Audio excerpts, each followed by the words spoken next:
哇，覺得熱嘅喎，OK 喎。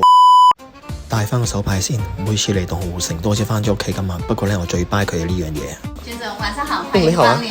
我們剛招了一個00後的師傅。What？ 很優秀的，很棒的，現在幫你安排一下。好啊。先生，你的腰有點勞損呢。是啊，很酸啊。那我幫你放鬆一下哦。好啊。A few moments later， 今天師傅按得怎麼樣啊？幾好啊，全身鬆晒，得翻個地方硬。哪裡啊？骨頭啊。你有病！要不要做個大堂項目啊？玉石跟行家都屬於一個大堂項目。好啊，彩兒咯。好，這邊請。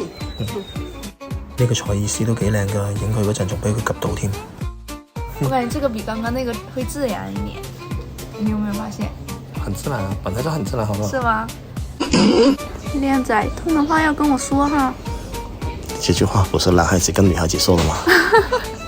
全程有人跟進服務咁至係路啊嘛，交交興興咁上嚟街，玩到開開心心咁翻落去啦。